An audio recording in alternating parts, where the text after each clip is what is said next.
Congratulations on your LEHR Garden. So now that you have a compost bin right next to your home, you're probably wondering how to work it.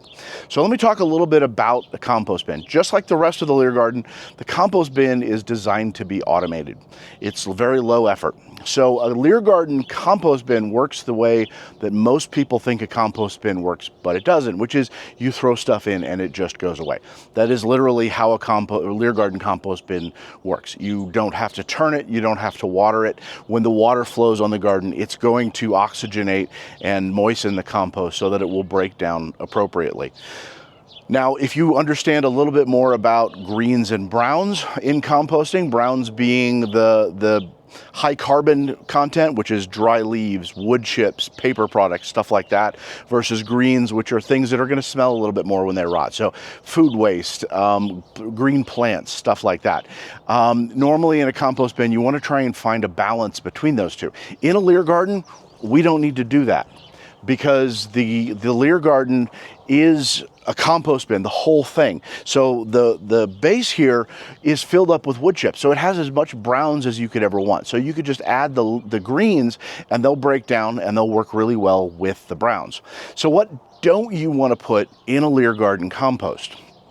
The first thing you got to understand is that a LEHR Garden is not a hot composter. Okay, so it doesn't get hot enough to destroy the things that you would need to destroy.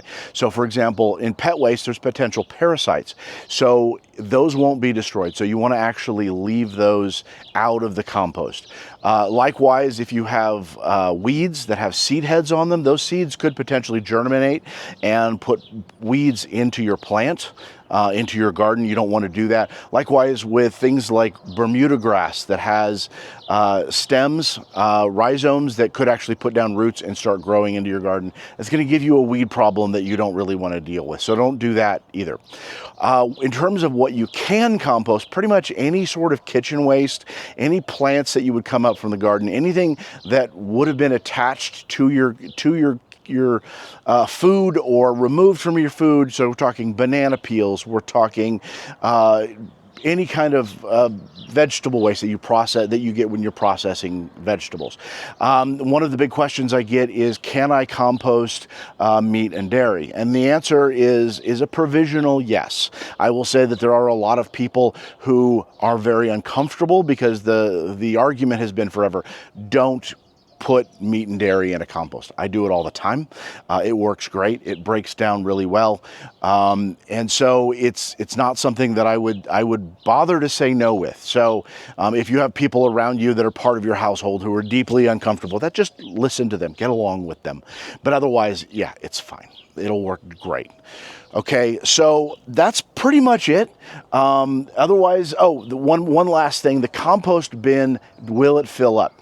So what typically happens is a LEHR Garden compost bin will lose pretty close to half its volume a week when it first starts. It actually, once the insects get going and you get a lot of worms and you get some decomposition processes really moving, especially when it's a little bit warmer outside, it'll process a lot of compost a week. Eventually you'll break down into where you have this really beautiful rich compost on the bottom, and what you can do is you can just scrape the food waste off the top and take that if you need it on other gardens. It's a great amendment. If not, typically when the soil needs to be reset, so a LEHR Garden compost typically won't really fill up completely unless you're just really adding a lot to it.